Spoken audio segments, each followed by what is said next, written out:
हुनुहुन्छ। हजुरहरूलाई स्वागत छ आजको कक्षामा। विशेष गरी हामी अहिले पवित्र तेस्रो यूहन्ना र प्रकाशको पुस्तकबाट हेरिरहेको छौँ। यो कक्षामा हामीले चाहिँ गएको कक्षामा हामीलाई मास्टर सरले पढाउनु भएको थियो अनि हामी गएको कक्षाको केही रिभ्यूहरू हेर्नेछौँ जुन 17 र 18 क्लासमा उहाँले पढाउनु भएको थियो। अनि हामी हेर्छौँ त्यतिखेर चाहिँ हामी पहिलो यूहन्ना 4 अध्यायबाट हेरेको थियौँ। सुरुमा हेरेको थियो कि होइन, पहिलो यूहन्ना 4 अध्यायको 1 देखि 6 सम्म हेर्छ भने त्यहाँ चाहिँ झुटो शिक्षकहरूको विरुद्धमा होइन चेतावनीसँगै सुरु हुन्छ। त्यहाँ झुटो शिक्षाहरूलाई कसरी चाहिँ झुटो शिक्षाहरू कसरी थाहा पाउने हामीले भनेर होइन त्यहाँ हामी हेर्न सक्छौँ। अनि सँगै हामीले यो याद गर्नुपर्छ कि पहिलो तेस्रो यूहन्नाको पुस्तक अध्ययन गर्दाखेरि हामीले सुरुमा पढेको थियो होइन प्रज्ञानवादको विषयमा, त्यो हामीले बारम्बार याद गर्न आवश्यक छ किनकि यहाँ हामीले यहाँ झुटो शिक्षाहरूलाई कसरी जान्ने भन्ने विषयमा हामीले हेरेको थियौँ।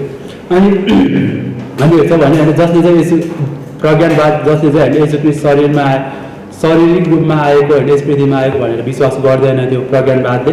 अनि प्रज्ञानवादीहरूले यसो क्रिस्टको होइन ईश्वरीय तत्त्वलाई होइन उहाँ परमेश्वर हुनुहुन्छ भनेर स्वीकार गर्थ्यो, तर उहाँको मानवीयतालाई चाहिँ उहाँको मानवीयता यसो क्रिस्ट संसारमा मानिस भएर आउनुभयो भन्ने कुरा चाहिँ इन्कार गरेको थियो। अनि हामीलाई ईश्वरसँग थाहा छ कि होइन सुसमाचार पुस्तकले हामीलाई सिकाउँछ कि यसो क्रिस्ट सिद्ध मानिस र सिद्ध परमेश्वर हुनुहुन्छ भनेर। अनि विश्वासीहरूले होइन कुनै पनि कुरा होइन हामी विषयहरू कुनै पनि सन्देश प्रचार हामी चाहिँ नजाँचिकन स्वीकार गर्नु हुँदैन। विश्वासहरू चाहिँ हामी विश्वासी भएको कारण हामी बाइबल कलेजमा छौँ होइन, हामी स्टुडेन्टहरू लगायत हामी सम्पूर्ण विश्वासीहरू चाहिँ होइन स्वीकार हामीले चाहिँ जुनसुकै म्यासेजहरू सुनेर हामी चाहिँ स्वीकार गर्न सक्दैनौँ। यदि कुनै पनि कुरा बाइबल अनुसार छ भने त्यसलाई हामी पक्रिराख्छौँ, जस्तै कि सिद्धिएको कार्यको विषयमा अनुग्रहको विषयमा बाइबलले के भन्छ होइन त्यसलाई हामी पक्रिराख्छौँ। र सँगै यदि बाइबल विपरीत होइन बाइबलभन्दा बाहिरको कुराहरू छ भने हामी त्यसलाई इन्कार गर्नुपर्छ। अनि सत्य र झुटको आत्मा होइन कसरी ठम्ब्याउने हामी ठम्ब्याउने विषयमा हेरेको थियो होइन सत्यको आत्मा र झुटको आत्मालाई कसरी ठम्ब्याउन सक्छ र अब पनि होइन जब हामी सत्य र झुटको आत्मालाई ठम्ब्याउन सकेन भने अब पनि चाहिँ होइन अलमलमा पर्छ होइन अलमलमा परिरहेको हुन्छ होइन हामी पनि भ्रमित भइरहेको हुन्छ। अनि अरूलाई पनि हामीले जबसम्म हामीले सत्यको कुरो थाहा हुँदैन तबसम्म हामीले चाहिँ अरूलाई पनि सत्यतामा डोराउन सक्दैन। अनि झुटो शिक्षाहरूले हामीलाई होइन ब्राह्मण नपारोस् भनेर चाहिँ होइन हामीले जान्न आवश्यक छ कि होइन सत्य शिक्षा चाहिँ के हो भनेर। अनि हामी साधारण रूपमा जुनसुकै मण्डलीमा जान सक्दैन भनेर हामीलाई गएको कक्षामा हामीलाई सिकाउनु भएको थियो। अनि हामी साधारण रूपमा जुनसुकै मण्डलीमा जान सक्दैन कारण होइन हामीले चाहिँ आत्मालाई छुट्याउन आवश्यक छ होइन आत्मालाई छुट्याउन आवश्यक छ। अनि डक्टर विष्णुले भन्नुभएको 2वटा टपिक्स हेरेको थियो होइन आत्मालाई हामी कसरी छुट्याउने त भनेर। अनि 1 नम्बरमा थियो होइन मण्डलीमा कस्तो सन्देश प्रचार हुन्छ भने त्यो हामी मण्डलीको सन्देश हेर्न सक्छौँ। र सँगै होइन विश्वासीहरूको फलहरू जस्तै कि धार्मिकताको फलहरू चाहिँ विश्वासीहरूबाट निस्किएको छ कि छैन। अनि हामीले यो 2टालाई हेरेको थियो। अनि यदि बाइबल बाहिरको सन्देश प्रचार गरिन्छ भने त्यो सन्देशले चाहिँ मानिसहरूलाई निर्माण गर्दैन होइन उत्साह दिँदैन। अनि हामी चाहिँ होइन बेरियाका विश्वासीहरू जस्तै हुनुपर्छ भने हामीले गएको कक्षामा हेरेको थियो होइन बेरियाका विश्वासीहरू होइन प्रेरित 17 11 हेर्छ भने होइन पावलले प्रचार गरेको हरेक प्रचारै बेरियाका विश्वासीहरूले धर्मशास्त्र पल्टाइ हेरेको थियो। हो हामीले पनि त्यसरी निरन्तर रूपमा जाँचिन आवश्यक छ होइन पास्टर शिक्षकले होइन अनि त्यसै कारण हामीले चाहिँ सुनेको कुरालाई हामीले चाहिँ होइन बाइबल अनुसार छ कि छैन भने हामीले चाहिँ ठम्ब्याउन आवश्यक छ। अनि ठम्ब्याउने विषयमा होइन चार्ल्स स्पर्जनले भनेको थियो भने हामीले एउटा भनाइ हेरेको थियो होइन ठम्ब्याउने होइन जुन चाहिँ होइन यो चाहिँ होइन सत्य र झुटको विषयमा मात्र बताउनु होइन कि तर यो चाहिँ होइन सत्य देखिने जस्तो कुराबाट होइन वास्तविक सत्य के हो र त्यसलाई हामी चाहिँ ठम्ब्याउनु हो। त्यो चाहिँ होइन ठम्ब्याउनु भने चाहिँ होइन सत्य र झुटो छुट्याउनु मात्र होइन कि तर त्यो सत्य देखिने कुरालाई पनि होइन अनि सत्य के हो भने हामी त्यसको गहिराइमा जानु चाहिँ ठम्ब्याउनु भनेर हामीले हेरेको थियो। अनि विश्वासीहरू चाहिँ होइन विशेष गरी अविश्वासीहरू हेर्छ भने अविश्वासीहरू चाहिँ होइन सजिलै झुटमा होइन डोराइन्छ कारण होइन उनीहरूसँग ठम्ब्याउन सक्ने छैन। अनि हामी विश्वासीहरूसँग चाहिँ होइन हामी ठम्ब्याउन सक्छौँ कारण किनकि हाम्रो माझमा हामीसँग बाइबल छ अनि हामी भित्र पवित्र आत्मा हुनुहुन्छ यस कारण हामी चाहिँ ठम्ब्याउन सक्छौँ। अनि जाँच भन्ने शब्दलाई हेरेको थियो जस्तो चाहिँ ग्रिकमा होइन वर्तमान कालमा छ र यसो चाहिँ होइन निरन्तर गरिरहने कुरालाई जनाउँछ जसको अर्थ हुन्छ कि होइन हामी चाहिँ निरन्तर रूपमा जाँचिरहन आवश्यक छ होइन कुन सन्देश मैले कसरी सुनिरहेको छु त्यसलाई चाहिँ जाँच्न आवश्यक छ होइन बाइबल अनुसार छ कि छैन भनेर। अनि सुनेको कुरा होइन परमेश्वरबाट हो कि होइन भनेर जाँचेर हेर्नुपर्छ। अनि शैतानले होइन शैतानले चाहिँ होइन सत्यसँग सम्झौता गरेर होइन उसले चाहिँ धोका दिन्छ विशेष गरी होइन शैतानले धोका दिन्छ सत्यसँग सम्झौता गरेर। अनि शैतानले चाहिँ होइन सत्यमा सधैँ झुट मिसिरहेको हुन्छ होइन। शैतानले हामीहरू झुटो शिक्षाहरूले होइन हो उनीहरूको एउटै बाइबल बोक्छ होइन। सत्यमा उसले चाहिँ कि झुट मिसाउँछ कि त भने त्यहाँ कि त भने उसले बाइबलमा केही कुराहरू प्लस गर्छ भने कि त भने उसले चाहिँ घटाउँछ। अनि यसै कारण चाहिँ हामी चाहिँ होइन ठम्याउन आवश्यक छ। अनि हामीले हेरेको थियो होइन नेपालमा होइन 95% पास्टरहरू चाहिँ होइन तालिम नगरिएको छ भनेर हामी हेरेको थियो। अनि यसै कारण हामीले चाहिँ ती पास्टरहरू चाहिँ मण्डलीमा के प्रचार गर्छ होइन ती पुलपिटबाट के प्रचार गर्छ होला के शिक्षा प्रचार गर्छ अनि जसले चाहिँ होइन मानिसहरूको जीवन अनि मानिसहरूले चाहिँ आनन्द महसुस गरिरहेको हुँदैन। अनि हामीले हेर्छौँ भने होइन हामीले अनि उहाँले भन्दै हुनुहुन्थ्यो होइन गैरग्रेस मात्रै गैरग्रेस जस्तो धेरै मण्डलीहरूले जसले चाहिँ होइन सही प्रचार गर्छ जसले चाहिँ होइन सिद्धिएको कार्य अनुग्रहलाई प्रचार गर्छ भनेर हामी हेरेको थियो। अनि झुटो शिक्षाहरूसँग धेरै जोस हुन्छ तर उनीहरूको चाहिँ के हुन्छ शिक्षा बिनाको जोस चाहिँ होइन खतरनाक हुन्छ मरेतुल्य हुन्छ होइन शिक्षा बिनाको जोस। अनि ख्रिस्ट विरोधीलाई कसरी जान्ने भन्ने विषयमा हामीले हेरेको थियो होइन ख्रिस्ट विरोधीलाई कसरी जान्ने भन्ने विषयमा। अनि झुटो शिक्षाहरू होइन सत्यको नजिक हुन्छ तर यसु ख्रिस्टसँग सधैँ उनीहरू चाहिँ टाढा हुन्छ होइन। झुटो शिक्षाहरू सत्यताको नजिक हुन्छ होइन बाइबल प्रचार गर्ने मण्डलीको नजिक हुन्छ। अनि झुटो शिक्षाहरू चाहिँ होइन मण्डलीबाट वचनबाट व्यक्तिगत क्रुसद्वारा होइन स्वतन्त्र हुन चाहन्छ झुटो शिक्षाहरू चाहिँ। अनि यसै कारण हामीसँग चाहिँ होइन ठम्याउने शक्ति छ होइन हामीले रोमी 16:17 पढ्दा हेरेको थियौँ। अनि कसरी आत्मा ठम्याउन सक्छौँ भने हामी हेरेको थियो होइन त्यसो पनि। अनि हामी चाहिँ आत्मा कसरी ठम्याउन सक्छ त विशेष हामी 1 नम्बर हेरेको बाइबलद्वारा होइन। अनि बाइबलद्वारा हामी कारण होइन सत्यको स्रोत चाहिँ बाइबल हो होइन। यस कारण हामी बाइबलद्वारा झुटो शिक्षाहरूलाई ठम्याउन सक्छौँ। अनि सँगै हामीले हेरेको थियो कि होइन परमेश्वरको वचन होइन मण्डलीबाट होइन यदि बाइबलद्वारा हामी ठम्याउन सक्छौँ। अनि हामी हेर्छौँ भने पुरानो करारमा व्यवस्थाको पुस्तक होइन अनि पुस्तक चाहिँ होइन विशेष गरी पुरानो करारमा मन्दिरबाट हराएको थियो परमेश्वरको जनबाट। अनि त्यस्तै होइन परमेश्वरको वचन चाहिँ मण्डलीबाट हटायो भने चाहिँ होइन त्यहाँ सत्य हुँदैन होइन। यदि मण्डलीमा बाइबलीय सन्देश हुँदैन भने त्यहाँ चाहिँ होइन सत्यता हुँदैन त्यहाँ चाहिँ होइन मानिसहरू हराइरहेको हुन्छ। अनि हामी चाहिँ होइन 1 नम्बर हेरेको बाइबलद्वारा अनि 2 नम्बर पवित्र आत्माद्वारा होइन हामीले सुनेको वचन होइन अनि हामीले जुन वचन सुनेको हुन्छ त्यसमा चाहिँ पवित्र आत्माले हाम्रो अगुवाई गर्नुहुन्छ सिकाउनुहुन्छ। र सँगै हामीले शिक्षित पास्टर शिक्षक होइन पास्टरले चाहिँ होइन परमेश्वरको वचनको निम्ति चाहिँ होइन अत्यन्तै मूल्य चुकाउन आवश्यक छ भनेर हामी हेरेको थियो। अनि पास्टर चाहिँ होइन पास्टरको जीवन चाहिँ होइन वचन र प्रार्थना सधैँ अत्यन्तै महत्त्वपूर्ण छ भनेर हामी हेरेको थियो। र हामीले पहिले भन्न 4:7 देखि 11 हेरेको थियो कि एकअर्कालाई प्रेम गर भन्ने विषयमा। अनि यसमा हामी धेरै कुरा हेरेको थियो होइन। अनि परमेश्वरको गुण नै प्रेम हो हामीलाई थाहा छ होइन। जब हामी एकअर्कालाई प्रेम गर्छौँ भने त्यहाँ चाहिँ परमेश्वर प्रकट हुन्छ। परमेश्वरको प्रेम जब हामी प्रकट गर्छौँ भने त्यहाँ परमेश्वर आफै प्रकट हुन्छ हाम्रो जीवनद्वारा। अनि गवाही यो होइन कि होइन परमेश्वरलाई मैले कति प्रेम गरेँ भनेर तर गवाही यो हो कि परमेश्वरले मलाई कति प्रेम गर्नुहुन्छ। अनि हामीले हेर्छौँ भने ती एकतामा नै होइन परमेश्वरको प्रेम आभ्यास गरेर हामी पाउन सक्छौँ होइन। र यसरी हामीले हेरेको थियो अनि पढ्यो भने 5 अध्यायमा हेर्छौँ भने होइन यसुमा मात्र जीवन छ भनेर हामीले हेरेको थियो। यसु ख्रिस्टमा मात्र जीवन छ होइन यदि यसु ख्रिस्टलाई स्वीकार गर्दैन भने त्यहाँ जीवन छैन भनेर। अनि हामी हेर्छौँ भने अनि त्यसपछि यहाँ हामी हेर्छौँ भने यसु नै परमेश्वरको पुत्र हुनुहुन्छ भनेर यहाँ विभिन्न गवाईहरू दिएको छ होइन। बाइबल आफैले गवाई दिन्छ कि यसु चाहिँ परमेश्वरको पुत्र हुनुहुन्छ भनेर जुनमा चाहिँ होइन प्रज्ञानवादीहरू विश्वास गर्दैन थियो। त्यसमा हामीले बप्तिस्मा दिने यो अन्नाले होइन यसु ख्रिस्टको विषयमा गवाई दिएको थियो कि होइन यसु नै परमेश्वरको पुत्र हुनुहुन्छ भनेर यो अन्ना 1:34 हेर्छ भने। अनि चेलाहरूले पनि यसु ख्रिस्टको विषयमा गवाई दिएको थियो यो अन्ना 15:27 अनि यसो आफैले गवाई दिन्छ कि होइन यो अन्ना 8:34 हेर्छौँ भने। अनि यसरी हेर्छ पवित्र आत्माले पनि होइन यसु ख्रिस्ट परमेश्वरको पुत्र हुनुहुन्छ भनेर गवाई दिएको थियो होइन। त्यसरी हामीले धेरै गवाईहरू हेरेको थियो बाइबलमा होइन। र पनि होइन यति धेरै गवाई साँच्चीका होइन यहुदीहरूले विश्वास गरेन यसु ख्रिस्टलाई होइन मसिहाको रूपमा भने हामी चाहिँ कसरी विश्वास गर्न सक्छौँ कि होइन यसु नै मसिहा हुनुहुन्छ भनेर कारण यहुदीहरूले आफैले विश्वास गरेको थिएन होइन। अनि हामी यसो विषयमा हेरेको थियो होइन यो अन्नाले चाहिँ होइन साँच्चीकै यसु ख्रिस्ट परमेश्वरको पुत्र हुनुहुन्छ भनेर 3टा गवाई दिएको हामी त्यहाँ पाउन सक्छ होइन। जुन पानी रगत र पवित्र आत्मा होइन हामी हेरेको थियो पानीले होइन वचनलाई पनि जनाउँदछ र सँगै होइन पानीले यसु ख्रिस्टको बप्तिस्मा र त्यहाँ होइन यसु ख्रिस्टको बप्तिस्मा स्वर्ग उगारिएको हामी पाउन सक्छौँ। अनि त्यहाँ परमेश्वरको आवाज हामी सुन्न सक्छौँ होइन। पानीले यसु ख्रिस्टको बप्तिस्मा रगतले यसु ख्रिस्टको मृत्यु होइन क्रुसको क्रुसीकरण र पवित्र आत्माले यसु ख्रिस्टको सम्पूर्ण सेवालाई जनाउँछ भनेर हामी हेरेको थियो। त्यसरी हामीले गएको कक्षामा हेरेको थियो। हुन्छ हामी यसमा हाम्रो हृदयलाई यहाँ राख्नेछ र हामी प्रार्थना गरेर हाम्रो टिचरलाई स्वागत गर्नेछ यसमा। स्वर्गीय पिता हामी हजुरलाई धन्यवाद दिन चाहन्छु साँच्चै नै प्रभु यो सुन्दर समयमा हामीले यसरी टाढा नजिकबाट यस कक्षामा हजुरले भेला गर्नुभयो भने धन्यवाद छ प्रभु। र विशेष हामी यस समय साँच्चै नै प्रभु हजुरको चरणमा आउँदछौँ, हजुरबाट सिक्नाले हामी यस ठाउँमा भेला भएका छौँ। हामी प्रत्येकको साथमा हजुर रहनुहोस्, हामीलाई साँच्चै प्रभु हामीलाई हाम्रो हृदयका आँखाहरू, हृदयका कानहरू, हाम्रो हृदयमा हजुर रहनु भएको छ। हजुरको इच्छा अनुसार यी कक्षाहरूलाई बुझ्न सकेको छ प्रभु। हजुर पवित्र आत्मा हाम्रो टिचर भइकन हजुरले हामीलाई सिकाउनु भएको छ प्रभु, धन्यवाद छ। यो कक्षाको समय अवधि हजुरको हातमा राख्दै आशिष माग्छु यसोको हाम्रो टिचरलाई हामी तालबाट स्वागत गर्छौँ।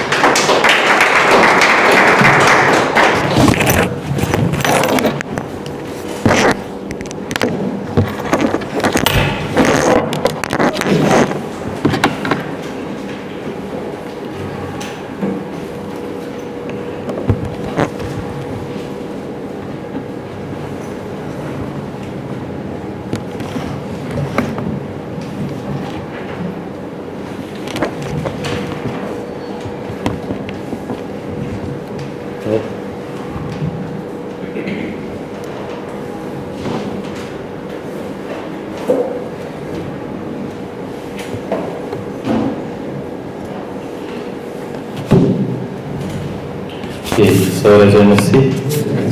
हामी प्रकाशको पुस्तकलाई अध्ययन गर्नेछौँ। मलाई लाग्छ यसको धेरै परिचय खण्डहरू हाम्रो मनिष सरले हजुरहरूलाई पढाइसक्नु भएको छ। सँगै फेरि हामी एक अध्यायबाट नै सुरु गर्नेछौँ कि प्रकाशको पुस्तक एक अध्यायबाट।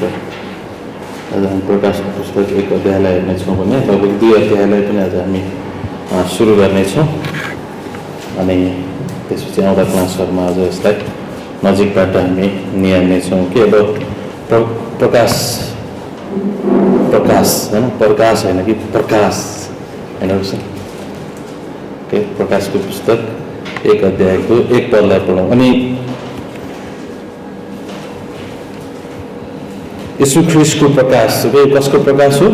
यीशु ख्रीष्टको प्रकाश। वा यो प्रकाश भन्ने शब्दबाटै यो पुस्तकको नाम राखिएको हामी पाउन सक्छौँ। यसलाई ग्रिकमा के भनिन्छ भन्नुहोस् त?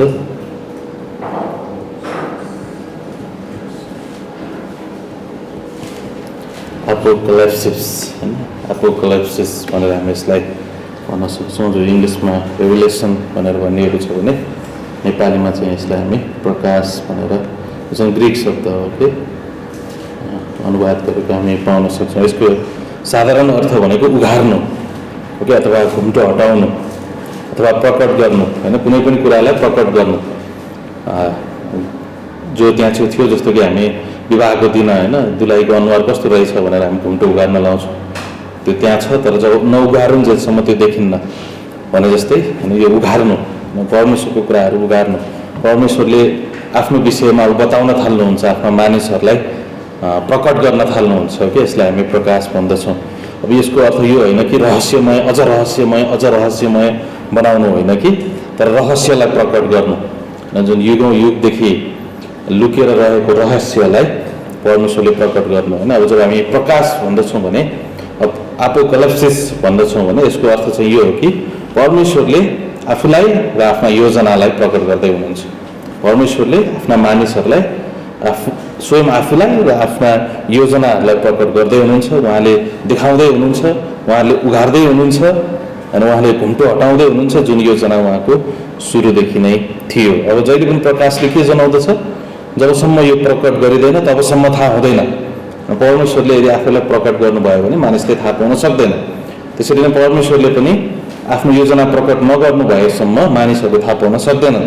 अनि जतिसुकै कारणहरू दिए तापनि, जतिसुकै तर्क वितर्क गरे तापनि, अनि जतिसुकै अनुसन्धान गरे तापनि, जतिसुकै खोज गरे तापनि, अथवा ल्याबोरेटोरीमा गएर अनि जतिसुकै अनुसन्धान गरे तापनि, जे गरे तापनि अनि यो पत्ता लगाउन सकिँदैन। अनि यो प्रकट गरिन आवश्यक छ, त्यो पनि परमेश्वर स्वयंले प्रकट गर्नको निम्ति आवश्यक छ। परमेश्वरले जबसम्म आफूलाई र आफ्नो योजनालाई प्रकट गर्नुहुन्न तबसम्म कसैले पनि यसलाई अनुसन्धान गरेर खोजेर पत्ता लगाउन सक्दैन। भनेपछि प्रकाशको पुस्तकमा हामी परमेश्वरलाई प्रकट गरिएको, विशेष गरेर महिमित येशू ख्रीष्टलाई, त्यसलाई पनि हामी क्लासमा हेर्नेछौँ र उहाँको योजनाहरूलाई, विशेष गरेर भविष्यमा हुने योजनाहरूलाई प्रकट गरेको हामी पाउन सक्छौँ। अब यसका लेखक चाहिँ यूहन्ना हुन् भन्ने कुरामा हामीलाई कुनै शङ्कै छैन। कारण किन?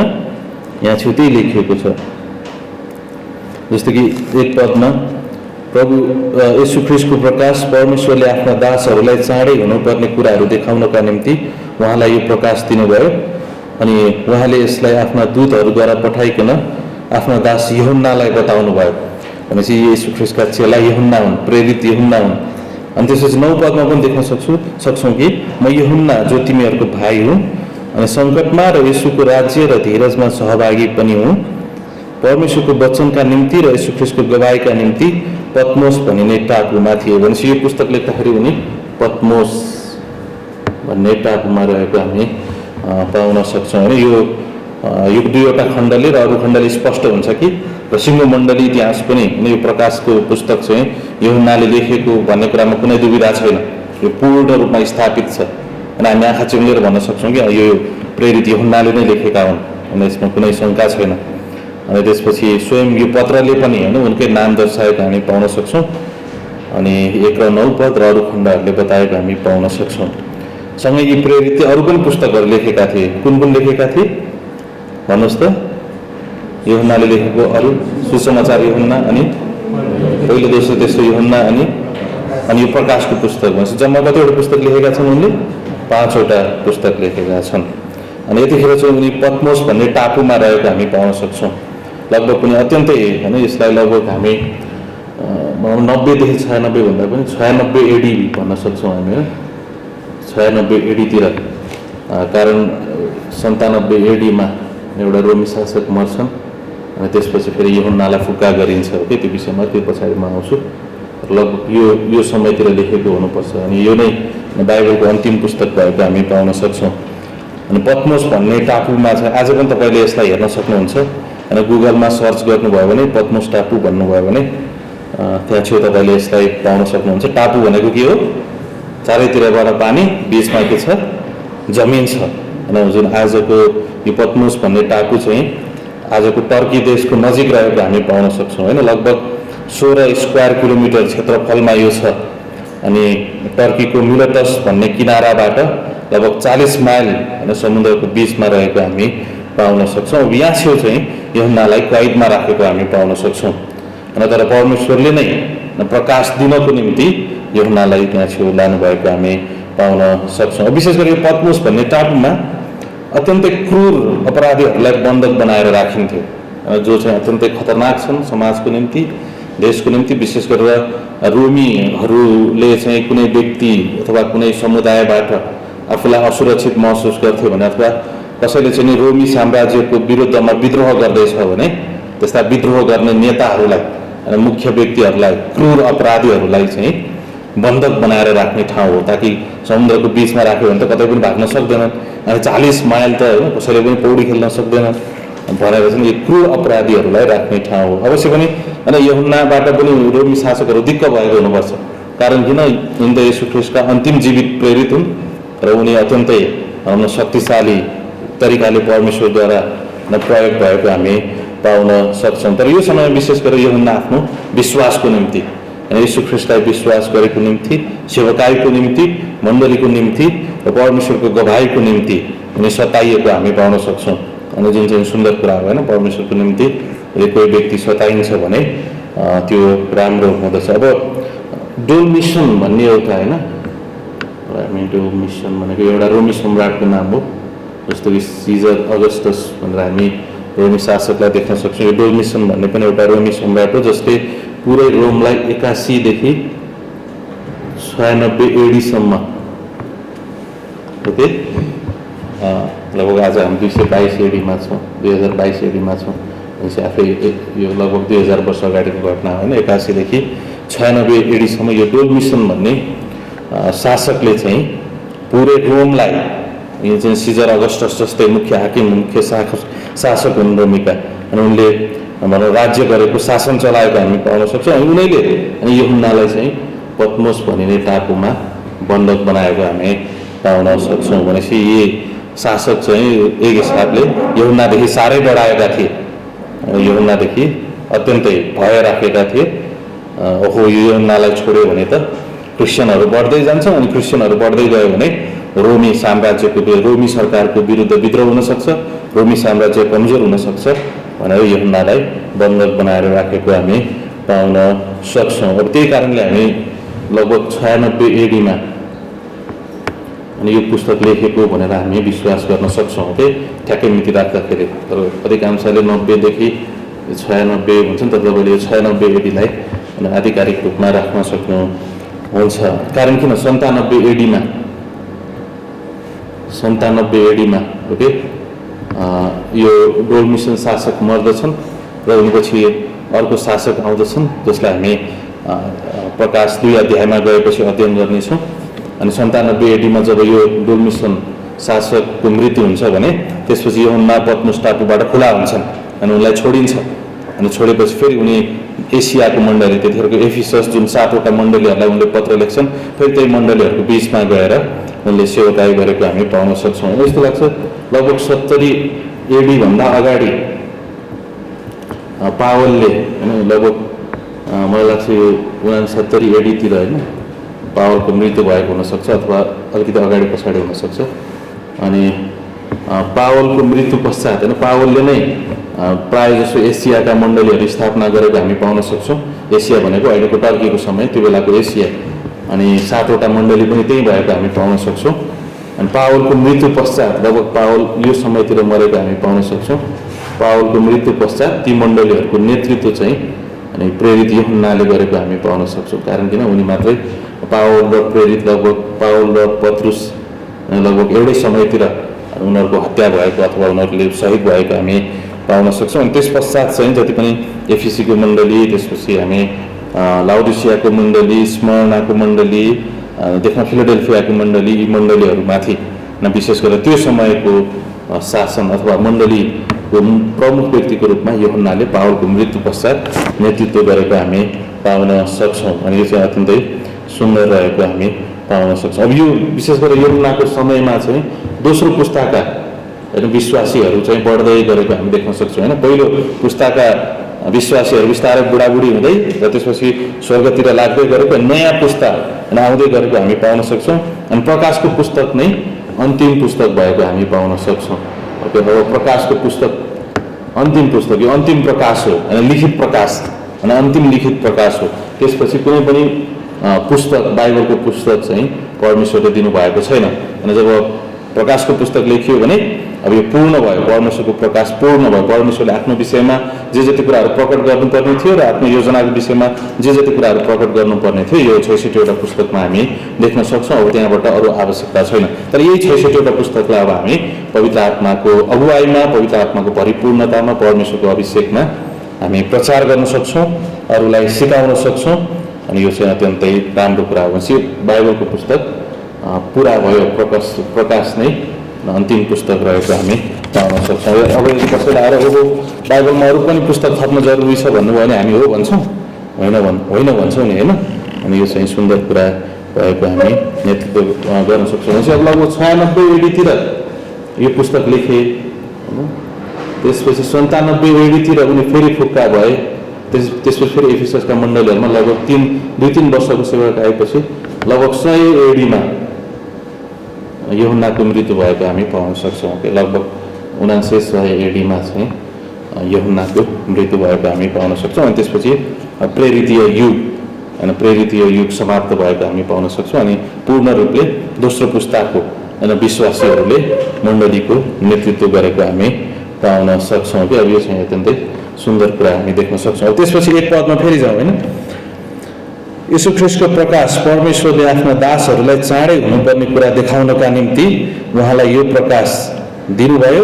अनि उहाँले यसलाई आफ्ना दूतद्वारा पठाइकन आफ्ना दास यूहन्नालाई दिनुभयो। भनेपछि सबभन्दा पहिला यो प्रकाश परमेश्वर पिताले पुत्र परमेश्वरलाई दिनुभयो। भनेपछि यहाँ चाहिँ पिता परमेश्वरले पुत्र परमेश्वरलाई दिनुभयो।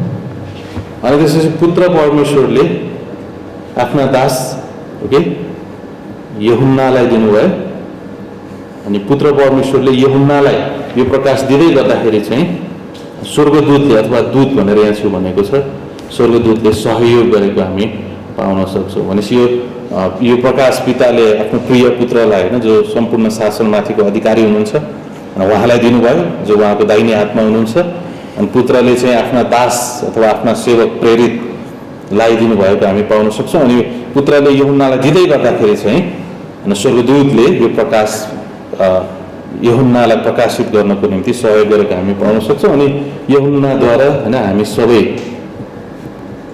सबै कहाँ यो आएको हामी पाउन सक्छौँ भने चाहिँ यसरी यो चक्रलाई हामी देख्न सक्छौँ है। जहिले पनि तपाईँले जब प्रकाशको पुस्तक हेर्नुहुन्छ भने स्वर्गदूतले अत्यन्तै परमेश्वरको योजना कार्यान्वयन गर्नको निम्ति अनि यो प्रकाश यूहन्नालाई दिनको निम्ति सहायता गरेको हामी पाउन सक्छौँ होइन। आज हामीसँग पवित्र आत्मा हुनुहुन्छ, तर सँगै फेरि स्वर्गदूतको सेवकाई पनि हामीसँग छ। अनि जस्तो कि हिब्रू 1:14 हेर्छौँ भने परमेश्वरले विश्वासीहरूको निम्ति कम्तीमा पनि एउटा स्वर्गदूत, अनि त्यो जुन पवित्र आत्मा हामीभित्र हुनुहुन्छ त्योसँग बाजिँदैन हो कि, त्यो अलग अलग विषय हो, तर कम्तीमा पनि हरेक विश्वासीलाई रक्षा गर्नको निम्ति आज पनि परमेश्वरले प्रत्येक विश्वासीलाई एउटा स्वर्गदूत कम्तीमा पनि खटाएको हामी पाउन सक्छौँ। भने चाहिँ तपाईँको छेउछाउमा स्वर्गदूत हुनसक्छ होइन, जसँग नहुनुहोस् के, तर वास्तवमा भजन सङ्ग्रह 1991:11, भजन सङ्ग्रह 91:11-12 अनि पहिलो पत्रुस 1:12ले अनि यो डक्ट्रिनलाई सिकाएको हामी पाउन सक्छौँ। यी स्वर्गदूतले अहिले पनि हामीलाई सहायता गरिरहेका छन्, अहिले पनि उनीहरूले आफ्नो सेवाको कार्य गरिरहेको हामी पाउन सक्छौँ। सायद कतिपय दुर्घटनामा हामी पर्न सक्थ्यौँ, तर हामी परेनौँ, कारण किन पर्मेश्वरले स्वर्गदूतहरूलाई हामीलाई छुटकारा गराउनको निम्ति खटाएको हुनसक्छ, जुन अत्यन्तै राम्रो कुरा भएको हामी पाउन सक्छौँ। अब यो लेख्दै गर्दाखेरि चाहिँ यूहन्ना अत्यन्तै बुढा भइसकेको हामी पाउन सक्छौँ। अनि त्यसपछि यूहन्ना चाहिँ येशू ख्रीष्टले प्रेम गर्नुहुने चेला, जुन 5 पटक अनि सुसमाचार यूहन्नामा लेखिएको छ कि येशू ख्रीष्टले प्रेम गर्नुहुने चेला, येशू ख्रीष्टले प्रेम गर्नुहुने चेला भनेर बारम्बार दोहोऱ्याएको हामी पाउन सक्छौँ। अब के कुराको प्रकाश उहाँले दिनुभयो त? अनि येशू ख्रीष्टको प्रकाश, पहिला यो येशू ख्रीष्टको प्रकाश हो, अनि परमेश्वर पिताले अनि येशू ख्रीष्टलाई दिनुभयो, अनि येशू ख्रीष्टले आफ्ना दासलाई दिनुभयो यूहन्नालाई, अनि त्यसको निम्ति स्वर्गदूतले सहयोग गरेको हामी पाउन सक्छौँ। अनि यूहन्नाद्वारा हामी कहाँ अथवा मण्डलीलाई अथवा सबै मानिस जातिलाई यो प्रकाश दिएको हामी पाउन सक्छौँ। अनि उहाँले यसलाई आफ्ना दूतद्वारा पठाइकन आफ्ना दास यूहन्नालाई बताउनु भयो। अनि यो चाहिँ सुन्दर रहेको हामी देख्न सक्छौँ। अनि यहाँ चाहिँ अर्को एउटा महत्त्वपूर्ण शब्द भनेको परमेश्वरले आफ्ना दासलाई चाँडै हुनुपर्ने, अनि यो चाहिँ चाँडै हुनुपर्ने उहाँले चाँडै हुनुपर्ने कुराहरू देखाउनु भएको हामी पाउन सक्छौँ। अब यो चाँडै हुनुपर्ने कुरालाई जब हामी हेर्छौँ भने चाँडै अथवा इङ्ग्लिसमा सर्टली भनेर भनिएको छ, जब हामी ग्रिकमा हेर्छौँ भने इन्टाकी भन्ने शब्द प्रयोग गरेको छ। अनि यो इन्टाकी भन्ने शब्दले चाहिँ भनौँ त भोलि नै हुन्छ भन्दा पनि यसको अर्थ चाहिँ अलिकति फरक छ होइन। जब हामी यो शब्दलाई हेर्छौँ भने ग्रिकमा यो शब्दलाई हेर्छौँ भने जब न्यायको समय आउँछ त्यहाँ छेउ कुनै ढिला गरिने छैन, अथवा चाँडै हुन्छ भन्नु मतलब जब यो समय आउँछ त्यहाँ छेउ कुनै ढिला गरिने छैन, यसलाई कार्यान्वयन गर्न अलिकति पनि ढिलो गरिने छैन। अनि जबकि समय अलिकति पर होला, अलिकति पर देखिए तापनि, तर जब यो सुरु हुन्छ तब घटनाहरू चाहिँ तुरुन्त हुन्छ। भनेपछि जब अन्तका यो दिनहरू सुरु हुन्छ भने यो चाँडै हुने घटनाहरू हुन्छ भने जब यो सुरु हुन्छ त्यसपछि भक्कु भइ गर्छ होइन, अत्यन्तै तीव्र रूपमा भएको हामी पाउन सक्छौँ। अब यो तुरुन्तै नभए तापनि जब हुन्छ चाँडो हुन्छ, अनि जब यो सुरु हुन्छ अत्यन्तै तीव्र महासङ्कटमा होइन, 7 वर्षको महासङ्कटमा अत्यन्तै तीव्रताका साथ घटनाहरू भएको हामी पाउन सक्छौँ। अनि जब यो हुन सुरु हुन्छ तब यो अत्यन्तै चाँडो हुँदछ। अब याद गरौँ, विशेष गरी यो येशू ख्रीष्टको प्रकाश हो, अनि येशू ख्रीष्टको प्रकाश हो, यहाँ चाहिँ हामी यही देख्न सक्छौँ। पहिलो कुरा महिमित ख्रीष्ट प्रकट गरियो। अब यूहन्नाले शरीरमा पनि ख्रीष्टलाई देखेका थिए। अब याद गरौँ, विशेष गरेर यूहन्नाले येशू ख्रीष्टलाई पनि भौतिक शरीरमा देखेका थिए। अनि पहिलो यूहन्ना 1:1-4 पदमा हामी हेर्छौँ भने हाम्रै आँखाले हेरेको, हाम्रै हातले छोएको भनौँ न येशू ख्रीष्टसँग, येशू ख्रीष्टको मानवीयतासँग अत्यन्तै नजिक भएको हामी देख्न सक्छौँ। भने अब यो समयमा चाहिँ यूहन्ना बुढा भइसकेका छन्, पत्मोस भन्ने टापुमा उनी बाँधिएका छन्। अब परमेश्वरले स्वर्ग उगारिदिनुहुन्छ, अनि त्यसपछि त्यहाँ चाहिँ महिमित येशू ख्रीष्टलाई देखाइदिनुहुन्छ। भनेपछि यूहन्नाले हिँड्दै डुल्दै गरेको येशू ख्रीष्टलाई पनि देख्छन् भने सँगै फेरि महिमित येशू ख्रीष्टलाई पनि देखेको हामी पाउन सक्छौँ। अनि यहाँ महिमित यसु ख्रिस्टलाई होइन विशेष गरेर उनले प्रकट गरेको हामी पाउन सक्छौँ, जुन 1 अध्यायको 12 देखि 20 सम्म हामी पाउन सक्छौँ। अनि दोस्रो कुरा, त्यो महिमित यसु ख्रिस्टले होइन अब यो 7वटा मण्डलीहरूलाई के भन्नुहुन्छ त भन्ने विषयमा 2 र 3 अध्यायमा लेखेको हामी पाउन सक्छौँ। होइन विशेष गरेर त्यो 7वटा मण्डलीहरूको त्यो समयको अवस्था परिस्थितिको बारेमा व्याख्या गरेको हामी पाउन सक्छौँ। उनीहरूको विश्वासको लडाइँको व्याख्या गरेको हामी पाउन सक्छौँ भने सँगै फेरि उनीहरूसँग सम्बन्धित होइन भविष्यको कुराहरू पनि प्रकट गरेको हामी पाउन सक्छौँ। अब यो चाँडै हुनुपर्ने कुरा होइन, यसलाई नै अलिकति हामी चाँडै हुने अब के हुँदैछ त होइन, हामी अब प्रकाशको पुस्तकको रूपरेखालाई हेर्न सक्छौँ होइन। 1 अध्यायको 1 पदमा चाँडै हुनुपर्ने कुराहरू हामी देख्छौँ। अब 1 अध्यायमा जब हामी 1 अध्याय पढ्छौँ भने यो छ 1 अध्याय पढ्छौँ भने हामी स्वर्गीय ख्रिस्टलाई हामी देख्न सक्छौँ। स्वर्ग उगारिएको र त्यसपछि महिमित यसु ख्रिस्टलाई प्रकट गरिएको हामी देख्न सक्छौँ। प्रकाश 1 अध्यायमा हामी महिमित अथवा स्वर्गीय यसु ख्रिस्टलाई प्रकट गरिएको हामी देख्न सक्छौँ।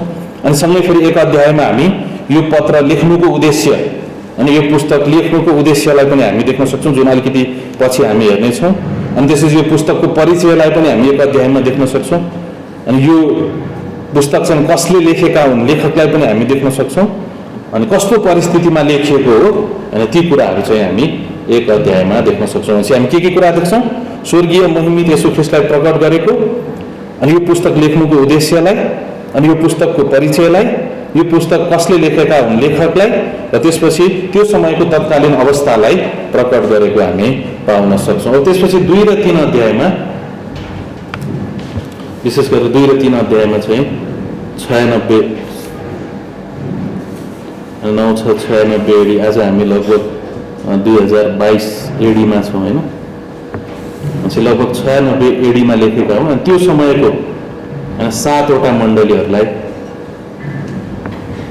मण्डलीहरूलाई लेखेको हामी पाउन सक्छौँ कि यसलाई म सायद अर्को क्लासमा स्लाइडमा हामी देखाउन 7वटा मण्डली होइन जुन 2 र 3 अध्यायमा लेखेको हामी पाउन सक्छौँ। अब यो 7वटा मण्डलीले होइन धेरैले विश्वास गर्छन् कि कुनै न कुनै रूपमा यो पुरै ऱ्याप्चर नहुन्जेलसम्म, अब चाँडै नै हुने घटना भनेको ऱ्याप्चर होइन, ऱ्याप्चर नहुन्जेलसम्म पनि यो 7वटा मण्डलीहरूले यो 7वटा मण्डलीको युगलाई पनि चित्रित गर्दछ अनि त्यसको विशेषतालाई पनि बताउँदछ। तर पहिलो कुरा चाहिँ यो त्यो समयमा भएको होइन 96 एडीको समयमा होइन प्रेरितीय युगमा भएको एसियामा भएको अहिलेको टर्कीमा भएको 7वटा मण्डलीहरूलाई लेखेको हो भने त्यो 7वटा मण्डलीले होइन 7वटा मण्डली युगलाई पनि दर्शाउँछन् भनेर धेरै विद्वानहरूले व्याख्या गरेको हामी पाउन सक्छौँ र त्यसलाई पनि हामी लिन सक्छौँ होइन, त्यसलाई पनि हामी देख्न सक्छौँ। अनि यसलाई पनि हामी अध्ययन गर्दै जान सक्छौँ। अनि त्यसपछि अब फेरि यसलाई मेटौँ। ओके, 1 अध्यायमा हामीले देख्यौँ, 2 र 3 अध्यायमा 7 मण्डलीहरू हामी देख्यौँ। अब त्यसपछि 4 र 5 विशेष गरेर 4 अध्यायको 1 देखि 4 सम्म ऱ्याप्चर भएको हामी पाउन सक्छौँ भने 4 र 5 पनि ऱ्याप्चर पछि हो कि। अब 4 र 5 चाहिँ ऱ्याप्चर पछि स्वर्गमा भएको घटनालाई हामी देख्न सक्छौँ कि यो 4 र 5 अध्यायमा ऱ्याप्चर पछि स्वर्गमा भएको घटनालाई हामी देख्न सक्छौँ। पृथ्वीमा चाहिँ महासङ्कट भइरहेको छ ओके, तर 4 र 5 अध्यायले स्वर्गमा के भइरहेको छ, ऱ्याप्चर पछि स्वर्गमा के भयो त, के हुँदैछ होइन, विशेष गरेर त्यहाँ छु विमान्याय आसनलाई हामी देख्न सक्छौँ। अनि थुमाको विवाहको चरणलाई पनि हामी त्यहाँ छु देख्न सक्छौँ। त्यसलाई पनि हामी आउँदा क्लासहरूमा व्याख्या गर्ने नै छौँ। अनि त्यसपछि 6 अध्यायदेखि होइन 19 अध्यायसम्म यो 7 वर्षीय महासङ्कटलाई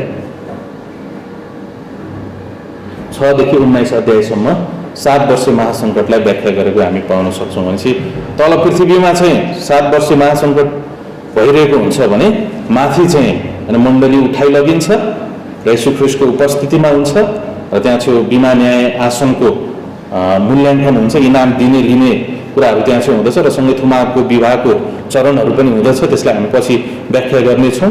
तर 6 देखि 19 सम्म चाहिँ यो महासङ्कटको विषयमा बताइएको हो। ओके, यो अहिलेको समयको विषयमा होइन, तर विशेष गरेर महासङ्कटको समयमा के हुन्छ त्यो 7 वर्षीय महासङ्कटमा भन्ने कुराहरू व्याख्या गरेको हामी पाउन सक्छौँ कि। बुझ्नुभयो? यसलाई बुझिराख्नु भएको छ कि मलाई लाग्छ तपाईँहरूले बुझ्नुहुन्छ। अझै बाँकी छ, अझ यसलाई हामी सिम्पल बनाउँदैछौँ। त्यसपछि 19लाई हामी पल्टाउन पनि सक्छौँ, कारण यो प्रकाशको पुस्तक चाहिँ ठ्याक्कै मिलाएर क्रमअनुसार नै छ। अनि तपाईँले 1 अध्याय हेर्नुभयो भने पुस्तकको परिचय महिमित येशू ख्रीष्टलाई प्रकट गरेको अघि हामीले भनिहाल्यौँ। 2 र 3 अध्यायले मण्डली 7 मण्डलीहरूलाई बताउँछ, जसले भनौँ न मण्डलीका 7 युगहरूलाई, त्यसलाई हामी पछि व्याख्या गर्नेछौँ। त्यसलाई दर्शाउँदछ। अनि 4 अध्यायमा ऱ्याप्चर हुँदछ, 4 अध्यायको 1 देखि 4 सम्म। अनि त्यसपछि 4 र 5 अध्यायमा महासङ्कटको समयमा स्वर्गमा भएको घटनालाई बताउँदछ भने अब 6 देखि 19 अध्यायसम्म चाहिँ ऱ्याप्चर पछि पृथ्वीमा भएको महासङ्कटलाई यसले व्याख्या गरेको हामी पाउन सक्छौँ। त्यसपछि 19 अध्यायको अनि थुमाको विवाहको विषयमा नै हामी बताइहाल्यौँ, यसलाई हामी पछि पनि अध्ययन गर्नेछौँ। अब 19 अध्यायको 11 पददेखि अनि त्यसपछि 19 लगभग हामी यसलाई 19 अध्याय नै भनौँ होइन, धेरै ऊ पनि 19 अध्यायमा दोस्रो आगमन भएको हामी पाउन सक्छौँ। अब यो चाहिँ ठ्याक्कै क्रम अनुसार छ होइन प्रकाशको पुस्तक। 7 वर्ष महासङ्कट पछि के हुन्छ? येशू ख्रीष्टको दोस्रो आगमन हुन्छ होइन। अनि दोस्रो आगमन चाहिँ 19 अध्यायमा व्याख्या गरेको हामी पाउन सक्छौँ। अनि त्यसपछि 19 अध्यायमै दोस्रो आगमन पछि येशू ख्रीष्टले गर्ने न्यायहरूको विषयमा पनि बताइएको छ, त्यसलाई हामी पछि अध्ययन गरिहाल्छौँ। अनि 20 अध्यायमा 1000 वर्षे शासनलाई हामी देख्न सक्छौँ। ओके, 20 अध्यायले चाहिँ 1000 वर्षे शासन व्याख्या गरेको हामी पाउन सक्छौँ होइन। 20 अध्यायमा हामी 1000 वर्षे शासन देख्न सक्छौँ, 1000 वर्षे ख्रीष्टको शासन हामी देख्न सक्छौँ। र सँगै फेरि 1000 वर्षे शासनको अन्तिममा शैतानको अन्तिम विद्रोह भएको पनि हामी पाउन सक्छौँ। अनि सँगै यही 19 अध्यायमा हामी 1000 वर्षे शासनपछि येशू ख्रीष्टले सबै अविश्वासीहरूको गर्नुहुने न्याय अथवा त्यसलाई हामी सेतो न्याय आसन भन्छौँ, यसको विषयमा पनि हामी अध्ययन गर्छौँ। तर अहिले हामी रूपरेखा दिँदैछौँ होइन। यो चाहिँ 20 अध्यायमा रहेको हामी पाउन सक्छौँ। क्या यहाँसम्म बुझ्नुभयो? यसलाई म मेट्दैछु कि 20 अध्यायसम्म हामी आइपुगिसक्यौँ। अब त्यसपछि 21 अध्याय, त्यो 21 अध्याय र 22 अध्याय चाहिँ यसले चाहिँ अनन्तताको व्याख्या गरेको हामी पाउन सक्छौँ कि अनन्तता यिनै रहेछ कि अनन्तताको हामी अनन्ततामा प्रवेश गरेको हामी पाउन सक्छौँ। अब हामी प्रकाशको पुस्तक चाहिँ क्रम अनुसार नै छ। अनि हामी अब अरू कतिपय पुस्तकहरू चाहिँ पुरानो करारका भविष्यवाणीका पुस्तकहरू चाहिँ होइन तलमाथि भएको हामी पाउन सक्छौँ। कहिलेकाहीँ येशू ख्रीष्टको पहिलो आगमनको अनि जो मानव रूप धारणको विषयमा, कहिले चाहिँ एकैचोटि दोस्रो आगमनको विषयमा लेखेको हामी पाउन सक्छौँ भने प्रकाशको पुस्तक चाहिँ यो क्रम अनुसार भएको हामी पाउन सक्छौँ। र यो भनौँ जुन रूपरेखा अहिले हामीले हेरौँ यसलाई पनि तपाईँले कन्ठ गर्न सक्नुहुन्छ होइन, जसले हामीलाई दृष्टिकोण दिन सक्छ। अथवा हामी यसलाई इक्जाममा पनि सोध्न सक्छौँ, कारण यो सजिलो छ। हेर्नुहोस् त, प्रकाश 1 अध्यायमा महिमित येशू ख्रीष्टलाई, लेखकलाई, त्यसपछि परिचयलाई हामी देख्न सक्छौँ, पुस्तक लेखनुको उद्देश्यलाई हामी देख्न सक्छौँ। 2 र 3 अध्यायमा एसियामा भएका 7वटा मण्डलीहरूलाई येशू ख्रीष्टले लेख्नु भएको कुरालाई हामी देख्न सक्छौँ, र जसले मण्डली युगका 7 युगहरूलाई बताएको पनि हामी भनेर व्याख्या गर्न सक्छौँ। अनि त्यसपछि 4 अध्यायमा ऱ्याप्चर पछिको घटना होइन, विशेष गरेर 4 र 5 अध्यायमा महासङ्कटको समयमा, ऱ्याप्चर पछि महासङ्कटको समयमा स्वर्गमा चाहिँ के भइरहेको हुन्छ। अनि त्यसपछि 6 अध्यायदेखि 19 अध्यायसम्म पृथ्वीमा चाहिँ महासङ्कटको के भइरहेको हुन्छ भनेर हामी देख्न सक्छौँ। 19 अध्यायमा हामी येशू ख्रीष्टको दोस्रो आगमनलाई देख्न सक्छौँ भने 20 अध्यायमा 1000 वर्षे शासनलाई, अविश्वासीहरूको सेतो न्याय सिंहासन, शैतानको अन्तिम विद्रोह, र त्यसपछि 21 र 22मा चाहिँ अनन्ततामा प्रवेश गरेको कुरालाई हामी देख्न सक्छौँ। कि सजिलो छ यो? ओके, अब त्यही भएर हामी फेरि प्रकाशको पुस्तक 1 अध्यायको 1 पदमै हामी जाउँ। येशू ख्रीष्टको प्रकाश, परमेश्वरले आफ्ना दासलाई चाँडै हुनुपर्ने भन्छ। के हुनुपर्ने भनेर हामीले बताइहाल्यौँ होइन। चाँडै हुनुपर्ने कुराहरू देखाउनका निम्ति उहाँलाई यो प्रकाश दिनुभयो। अनि उहाँले यसलाई आफ्ना दूत पठाइकन आफ्ना दास यूहन्नालाई दिनुभयो। अब यसलाई पनि हामीले व्याख्या, अब 2 पद जाउँ। उनले परमेश्वरको वचन अनि प्रभु येशू ख्रीष्टको गवाई र आफूले देखेका सबै कुराहरूको गवाई दिए। भनेपछि उनले 3वटा कुराको यहाँ चाहिँ गवाई दिए। परमेश्वरको वचन, जब हामी परमेश्वरको वचन भन्छौँ भने पुरै बाइबललाई हामी भन्न सक्छौँ, उत्पत्तिदेखि प्रकाशसम्म, र पुरै बाइबलको सम्पूर्ण कुराहरू पुरा भएको चाहिँ हामी प्रकाशको पुस्तकमा हामी देख्न सक्छौँ। अनि जे कुराको विषयमा यशायाले, यर्मियाले, हिजकियलले, दानियलले र अरू अगमवक्ताहरूले सँगै येशू ख्रीष्टले र पत्रहरूमा जे जति भविष्यवाणीहरू भयो त्यो चाहिँ पुरा भएको हामी प्रकाशको पुस्तकमा देख्न सक्छौँ। वास्तवमा हो यो व्यवहारिक रूपमा हुन बाँकी छ, तर परमेश्वरले जे भविष्यवाणी गर्नुभएको थियो त्यो चाहिँ पुरा भइसकेको छ भन्ने कुरा चाहिँ हामी प्रकाशको पुस्तकमा हामी देख्न सक्छौँ। अनि यो चाहिँ परमेश्वरको वचन पुरा भएको कुरा, अनि परमेश्वरको वचन सत्य छ भन्ने कुरा, परमेश्वरको वचन जीवित छ र परमेश्वरले जसरी अनि यो संसारमा कार्य गर्नुहुन्छ त्यो नै भइछाड्छ भन्ने यो गवाही यूहन्नाले दिएको हामी पाउन सक्छौँ। अनि त्यसपछि उनले येशू ख्रीष्टको गवाही, अनि उनले विशेष गरेर येशू ख्रीष्टको मानव रूप धारणको गवाही पनि दिएका थिए भने, येशू ख्रीष्टको क्रुस, मृत्यु, लडाई र पुनरुत्थानको पनि गवाही दिएका थिए भने, अब यहाँ चाहिँ त्यही येशू ख्रीष्ट महिमित हुनुभएको र उहाँ नै परमेश्वर, उहाँ नै शासक र सम्पूर्ण कुराको निचोड, सम्पूर्ण कुराको वास्तविकता भनेको येशू ख्रीष्ट नै हुनुहुन्छ भन्ने त्यो कुराको पनि गवाही दिएको हामी पाउन सक्छौँ। अनि त्यसपछि र आफूले देखेका सबै कुराहरूको गवाही भन्नु मतलब भविष्यमा हुने कुराहरूको विषयमा पनि अनि उनले गवाही दिएको हामी पाउन सक्छौँ। ओके, भविष्यको नियन्त्रण पनि येशू ख्रीष्टको हातमा छ है भन्ने कुरा देखाउन खोजेको हामी पाउन सक्छौँ, जुन चाहिँ अत्यन्तै सुन्दर रहेको हामी पाउँछौँ। अब 3 पदमा जाउँ। यस भविष्यवाणीका वचनहरू जसले पढ्छ अनि जसले सुन्छ र यसमा लेखिएको कुराहरू पालना गर्छ ती धन्य हुन्, किनकि समय नजिकै छ। भनेपछि यो पुस्तक पढ्नेलाई चाहिँ आशिषको प्रतिज्ञा गरिएको छ। हेर्नुहोस् त, धन्य भनेको खुसी होस् त्यो मानिस, अनि आनन्दित होस् त्यो मानिस जसले परमेश्वरको वचनलाई पढ्दछ, जसले परमेश्वरको वचनलाई आफ्नो जीवनमा पहिलो प्राथमिकतामा राख्दछ, जो परमेश्वरको वचनमा तल्लीन हुँदछ ऊ जहिले पनि खुसी हुन्छ। अनि चाहे उसको वरिपरि जस्तोसुकै घटना भए तापनि र उसले परमेश्वरको वचनमा आफूलाई व्यस्त राखेको कारणले ऊ चाहिँ जहिले पनि आनन्दित हुन्छ, जहिले पनि खुसी हुन्छ। अनि जब हामी वचनबाट टाढा हुन्छौँ भने हाम्रो मुख न्याउरो हुन्छ, हाम्रो अनुहार न्याउरो हुन्छ, होइन। सायद कहिले काहीँ दुःख हुन्छ, फेरि दुःख भएको समयमा नि हो यो व्यक्ति दुःख परेको कारणले कोही न्याउरो हुन्छ, यसले वचन पढेन छ भनेर हामीले न्याय गर्नु चाहिँ हुन्न। तर जब हामी परमेश्वरको वचनको नजिक भइराख्छौँ भने यसले हामीलाई खुसी दिन्छ, आनन्द दिन्छ। अनि विशेष गरेर प्रकाशको पुस्तकलाई पढ्नेहरूलाई चाहिँ आशिषको प्रतिज्ञा गरेको हामी पाउन सक्छौँ। यी भविष्यवाणीका वचन जसले पढ्छ, जसले सुन्छ र यसमा लेखेको कुरा पालना गर्छ ती धन्य हुन्, किनकि समय नजिक छ। धन्य हुन् र यो पुस्तक पढ्नेलाई चाहिँ अवश्य पनि बाइबलको सबै पुस्तक पढ्नेहरू चाहिँ धन्य हुन् र हामी सबै पुस्तकहरू पढ्न सक्छौँ। धन्य, यसले हामीलाई यो लाभदायक छ, यसले हामीलाई आशिषमय बनाउँछ। तर सँगै प्रकाशको पुस्तक पढ्नेलाई त अझ फेरि विशेष गरेर नै भनेर पढ्नेहरूलाई चाहिँ आशिषको प्रतिज्ञा गरिएको छ। भनेपछि जब तपाईँ अर्को क्लासहरूमा आउनुहुन्छ भने प्रकाशको पुस्तकलाई पढ्नुहोस्। बाइ द वे, सबभन्दा मैले धेरै पढेको पुस्तक भनेको प्रकाशको पुस्तक हो। मलाई यो 3 पद एकदम मन पऱ्यो। ओहो, प्रकाशको पुस्तक पढ्नेहरूलाई अझ बढी आशिषको प्रतिज्ञा गरिएको रहेछ भनेर, अनि मैले यसलाई धेरै पटक पढेँ। अनि म के भएँ, आशिषित महसुस भएँ। अनि प्रकाशको पुस्तक यसो हेर्दाखेरि पढ्नै मन लाग्दैन जस्तो छ नि, होइन। 1 अध्यायहरू, 2 अध्यायहरू, 3 अध्यायहरू, त्यसपछि अनि के तुरैहरू देखिन्छ, त्यसपछि कचौराहरू देखिन्छ, होइन।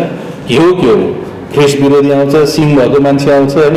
के हो अनि बुझ्न गाह्रो छ, र पनि पढ्नको निम्ति चाहिँ यो अभिप्रेरित गरिएको हामी पाउन सक्छौँ। र यसको पढाइले चाहिँ हामीलाई लाभदायक भने चाहिँ अत्यन्तै लाभ दिँदछ। त्यही भएर तपाईँले यसलाई पढ्नुहोस्, घरमा गएर पढ्नुहोस्, दोहोऱ्याइकन पढ्नुहोस्, अनि तपाईँले आफ्नो जीवनमा परमेश्वरबाट आत्मिक आशिष भएको पाउनुहुनेछ। भनेपछि प्रकाशको पुस्तक पढ्नु चाहिँ तपाईँको निम्ति होमवर्क हो। अनि यो होमवर्क पनि कहाँबाट, 3 पदबाट।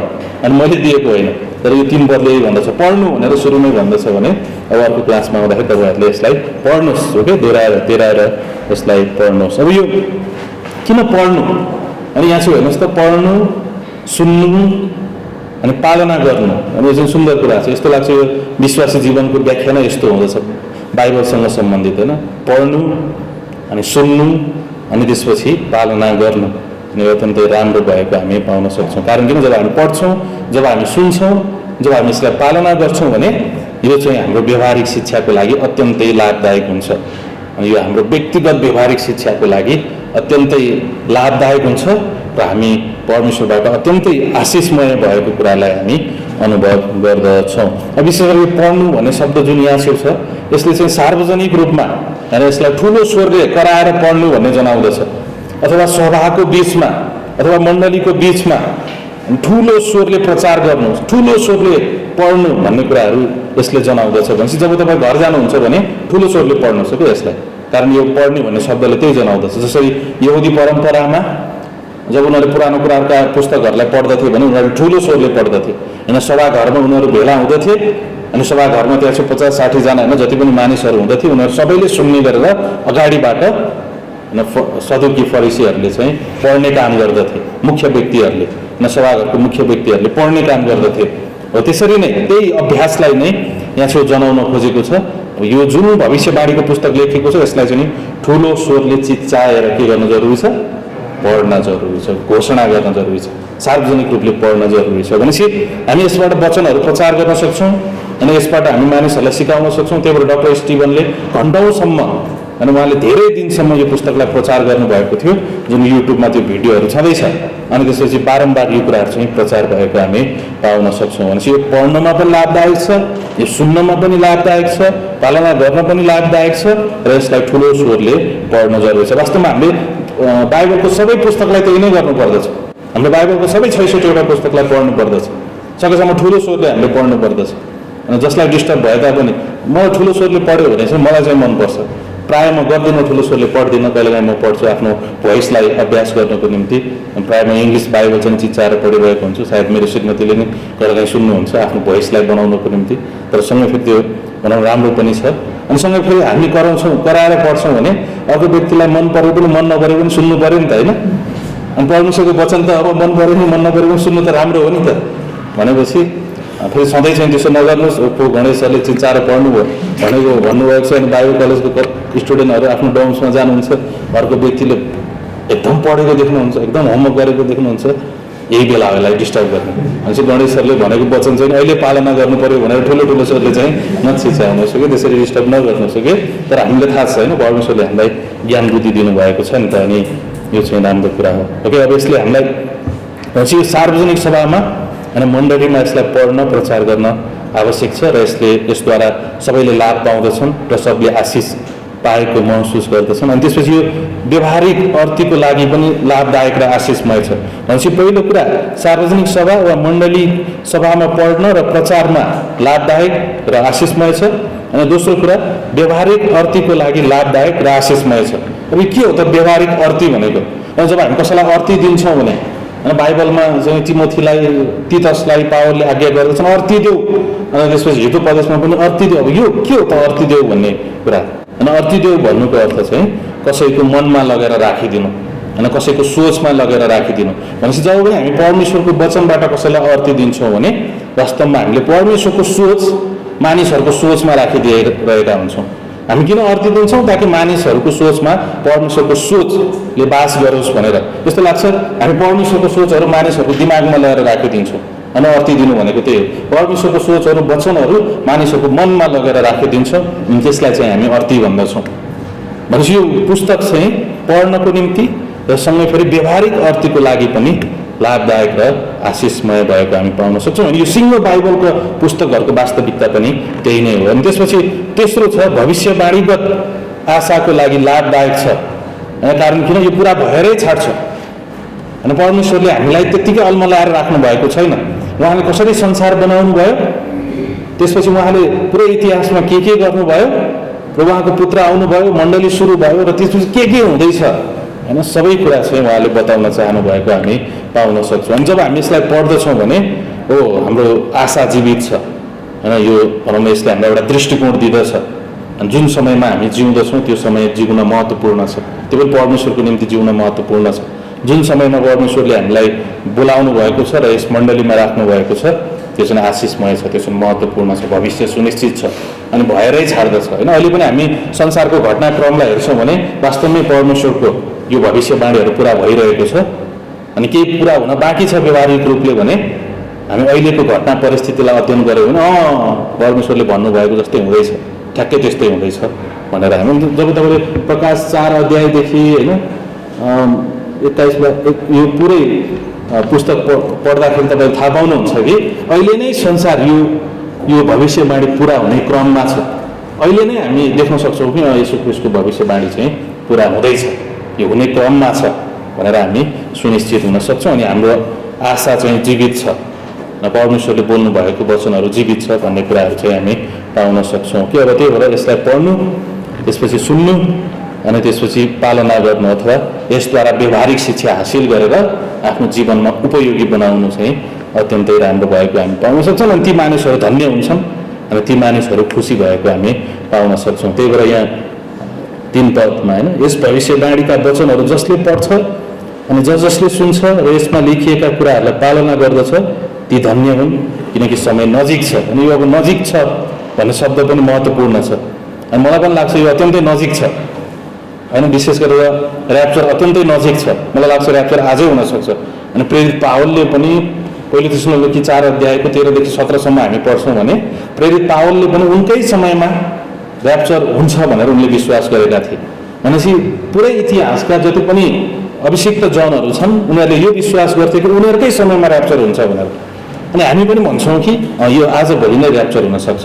जब यो कहिले हुन्छ हामीलाई थाहा छैन, तर यो चाहिँ अहिले पनि हुनसक्छ, आजै हुनसक्छ, अहिले हुनसक्छ, एकछिनपछि हुनसक्छ। अनि त्यसरी विश्वास गर्नु चाहिँ राम्रो हो। ओके, त्यसरी विश्वास गर्नु चाहिँ राम्रो। परमेश्वर कहिले आउनुहुन्छ थाहा छैन, तर उहाँ चाँडै आउनुहुन्छ, आजै आउनुहुन्छ, अहिले आउन सक्नुहुन्छ हामीलाई लिनको निम्ति। अनि त्यसपछि महासङ्कट हुन्छ अनि त्यो कुरालाई हामी लिन सक्छौँ। र त्यसरी सोच्दाखेरि पनि आत्मिक जीवनलाई लाभदायक हुन्छ। अनि पावलले पनि त्यसरी नै सोचे, अनि मण्डली इतिहासका अभिषिक्त जनहरूले पनि त्यसरी नै सोचे, डाक्टर स्टिभनले पनि त्यसरी सोच्नुभयो, पास्टर कार्लले पनि त्यसरी नै सोच्नुभयो, पास्टर राजनले पनि त्यसरी नै सोच्नुभयो, र हामी पनि त्यसरी नै सोच्छौँ। अनि यो चाहिँ लाभदायक छ, अनि यो चाहिँ लाभदायक छ। अनि त्यसले चाहिँ हामीलाई तयार बनाइराख्दछ। यो त पछि हुन्छ, परमेश्वरले डेट बनाइदिएको भए के हुन्छ, ल 2000 आज हामी 22मा छौँ, 3000मा आउँछु भनेको भए के हुन्थ्यो। परमेश्वर त कहिले आउने हेर्नुहोस् त, हामी त 800 वर्ष अगाडि नै छौँ भनेपछि हामी त अल्छी हुन्छौँ नि त होइन, सुसमाचार सुनाउनुतिर। परमेश्वर त पछि आउने हो भनेपछि अहिले हामी किन कार्य गर्नु परेर भनेर यसले हामीलाई अल्छी बनाउने। विशेष गरेर चाँडै आउने भनेर यसो ख्रिस्ट आउनुहुन्छ भनेर पनि थेसलोनिकेका मण्डलीहरू अल्छी भइरहेका थिए। त्यसै पनि परमेश्वर आइहाल्नुहुन्छ, त्यसो खाने पिउने मोज गर्ने होइन, अहिले जो संसारमा छौँ जसमा चाहिँ रमाइलो गर्ने, किनकि यसो ख्रिस्ट आइहाल्नुहुन्छ भने जस्तै। अनि कोही चाहिँ ढिला आउनुहुन्छ, अब यसो ख्रिस्ट आज भोलि नै आउने होइन क्या अरे, त्यही भएर उनीहरू अल्छी हुने काम पनि गर्दछन्। भनेपछि हामीले हाम्रो व्यवहारिक जीवनमा चाहिँ यसो ख्रिस्ट आजै पर्याप्स टुडे न आज नै उहाँ आउन सक्नुहुन्छ, यो सोचले यसरी सोच्नु पनि अत्यन्तै लाभदायक हुन्छ भनेर बाइबल स्पष्ट भएको हामी पाउन सक्छौँ। त्यसपछि 4 पदमा जाउँ। ओके, रमाइलो भइरहेको छ। ओके, मैले योपालि यसरी नै होइन पद वाइज जाने निर्णय गरेको छु कि सुरुको 1, 2, 3 अध्याय चाहिँ। ओके, त्यसपछि घटना 4 अध्यायपछि घटनाक्रम अनुसार हामी डोराइन्छौँ भने 3 अध्यायसम्म चाहिँ हामी यो पदहरूलाई व्याख्या गर्नेछौँ कि यसले पनि अत्यन्तै लाभदायक हुँदछ। अब यूहन्नाबाट फेरि पनि यूहन्नाले लेखेको हामी पाउन सक्छौँ। यूहन्नाबाट एसियामा भएका 7वटा मण्डलीलाई, अब यो 7वटा मण्डली कुन कुन हुन् 2 र 3 अध्यायमा थाहा छैन हामीलाई। मण्डलीलाई उहाँबाट तिमीहरूलाई अनुग्रह र शान्ति होस्। ओके, अब यो विषयमा धेरै व्याख्या गर्न जरुरी छैन, किनकि पावलको पत्रमा पनि हामी देख्छौँ एउटा चाहिँ शैली हो होइन, अनुग्रह र शान्ति होस्। जो हुनुहुन्छ, जो हुनुहुन्थ्यो र जो आउनुहुनेछ। अनि यो जो हुनुहुन्छ, जो हुनुहुन्थ्यो र जो आउनुहुनेछ यसले परमेश्वर पितालाई इङ्गित गरेको हामी पाउन सक्छौँ। भनेपछि 4-5 अध्यायलाई जब हामी हेर्छौँ भने अनि यो प्रकाश दिने चाहिँ त्रिएक परमेश्वर हुनुहुन्छ भनेर हामी पाउन सक्छौँ होइन। त्रिएक परमेश्वरलाई नै हामी यहाँ छेउ देख्न सक्छौँ।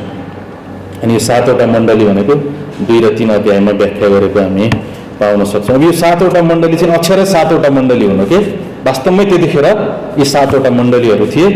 विशेष गरेर पावलले यिनीहरूलाई स्थापना गरेको, अनि पावलको मृत्यु पश्चात यूहन्नाले यिनीहरूको नेतृत्व गरेको हामी पाउन सक्छौँ। यो चाहिँ सुन्दर कुरा हो। त्यसपछि अब यहाँ चाहिँ एसियामा भएका 7वटा मण्डली, अनि अब यो 7 भन्ने शब्द चाहिँ लगभग 55 पटक प्रकाशको पुस्तकमा प्रयोग गरेको छ। अनि यसले सिद्धतालाई, यसले पूर्णतालाई यसले जनाउँदछ। अनि भनौँ न यो 7वटा मण्डली भनेको कारणले, यो 7 अङ्क यहाँ छेउ भएको कारणले हामी यसलाई मण्डली युगका 7वटा चरणहरू भनेर पनि व्याख्या गर्न सक्छौँ। अथवा यो जुन 7वटा मण्डलीलाई लेखेको शिक्षा छ त्यो सबै युगका सबै मण्डलीलाई, होइन पेन्टिकोस्टको दिनदेखि ऱ्याप्चरसम्मको जति पनि मण्डलीहरू छन् सबैलाई चाहिँ व्यवहारिक छ भनेर हामी भन्न सक्छौँ। होइन सबै मण्डलीमा अनि यो कुराहरू चाहिँ लागु हुन्छ। वास्तवमा यो 7वटा मण्डलीलाई लेखेको कुराहरूलाई जब हामी एकसाथ ल्याउँदछौँ भने चाहिँ अनि यसले चाहिँ पूर्ण दृष्टिकोण दिँदछ, अनि यसले चाहिँ पूर्ण परमेश्वरको योजनालाई प्रकट गर्दछ। भनेपछि यो त्यो समयमा हो, यो अक्षर 7वटा मण्डली थिए, तर यो 7वटा मण्डलीलाई जुन कुराहरू लेखिएको छ यो पुरै मण्डली युगभरि नै लागु हुन्छ। मण्डली युगमा भएका सबै मण्डलीलाई यो लागु हुन्छ।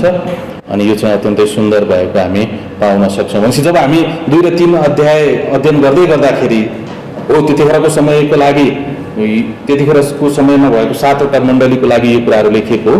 तर सँगै फेरि यो सबै मण्डलीहरूलाई काम लाग्छ, सबै मण्डलीको निम्ति लेखिएको हो। सबै मण्डलीमा यो घोषणा गर्न जरुरी छ, पढ्न जरुरी छ, यसबाट प्रचार गरिन जरुरी छ। अनि जब हामी 7वटा सन्देशलाई एक ठाउँमा ल्याउँछौँ भने अनि यसद्वारा चाहिँ हामीले मण्डलीमा परमेश्वरले के चाहनुहुन्छ अनि येशू ख्रीष्टले मण्डलीमा के चाहनुहुन्छ अनि के चाहिँ उहाँले नभएको चाहनुहुन्छ त, अनि त्यो कुराको पूर्ण सन्देशलाई हामी पाउन सक्छौँ। अनि सँगै फेरि यो 7वटा मण्डलीले विभिन्न युगको होइन 7वटा मण्डली युगको मण्डलीहरूलाई चरितार्थ गरेको पनि हामी पाउन सक्छौँ। अनि त्यसपछि अब हामी यहाँ त्रिएक परमेश्वरलाई देख्न सक्छौँ होइन। पहिला जो हुनुहुन्छ, जो हुनुहुन्थ्यो र जो आउनुहुनेछ, अनि यो चाहिँ पितालाई सम्बोधन गरेको हामी पाउन सक्छौँ। अनि यो 1को 8मा छ, 4को 8मा छ, होइन 11को 7मा छ, 16को 5मा छ।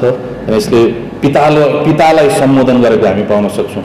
अनि यसले भन्न खोजेको उहाँ अनन्त हुनुहुन्छ, अनि उहाँ अनन्त परमेश्वर हुनुहुन्छ भनेर भनेको हामी पाउन सक्छौँ कि जो हुनुहुन्छ, जो हुनुहुन्थ्यो र जो आउनुहुनेछ, अनि यी 7 आत्माहरूबाट जो उहाँको सिंहासनका सामु रहनुहुन्छ। अब यो 7 आत्मा भनेको के हो त होइन, यसलाई हामी यसरी व्याख्या गर्न सक्छौँ होइन। 7 आत्मा भनेको पवित्र आत्माको 7 सेवकाईका कार्यहरू हुन्।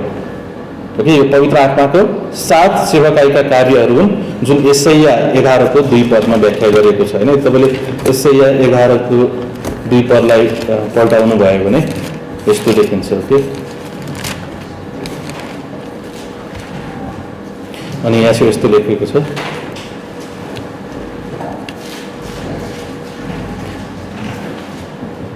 अनि परमप्रभुको आत्मा उहाँमाथि बसिरहनुहुनेछ भनेपछि पहिलो चाहिँ यो चाहिँ परमप्रभुको आत्मा हुनुहुन्छ होइन, पवित्र आत्मा हेर्नुहोस् त। अनि परमप्रभुको आत्मा उहाँमाथि बसिरहनुहुनेछ भनेपछि पहिलो चाहिँ परमप्रभुको आत्मा, अनि दोस्रो चाहिँ बुद्धि, अनि तेस्रो चाहिँ समझको आत्मा भनेर भनिएको छ, चौथो सल्लाह, पाँचौँ शक्तिको आत्मा, अनि त्यसपछि 6औँ ज्ञानको आत्मा र परमप्रभुको डरको आत्मा भनेर यो पवित्र आत्माको 7 सेवकाईका कार्यहरूलाई यहाँ छेउ व्याख्या गरेको हामी पाउन सक्छौँ। अनि यही कुरा यहाँ छेउ यूहन्नाले बताउँदैछन् कि पवित्र आत्माका यी अद्भुत सेवकाईहरूलाई यसलाई पनि हामी भनौँ न अध्ययन गर्न सक्छौँ, जसले हामीलाई सुन्दर दृष्टिकोण दिँदछ कि अब यो पहिलो क्लासलाई चाहिँ हामी यही अन्त्य गर्छौँ। अहिले हामी ठ्याक्कै 10:25 छौँ होइन। अब 10:35 ओके 10 मिनट जति हामी ब्रेक लिन्छौँ, अनि त्यसपछि हामी क्लासमा आउँछौँ। केही प्रश्नहरू छ भने तपाईँले सोध्न सक्नुहुन्छ। यो नोट्स उपलब्ध छ, रोशनसँग हुनेछ, तपाईँहरू पहिले पछि यसलाई सार्न पनि सक्नुहुन्छ। केही छुट्यो भने प्रभु हामी धन्यवाद दिन्छौँ। 10 मिनटको ब्रेकमा आशिष दिनुहोस् प्रभु यीशुको नाममा आमेन।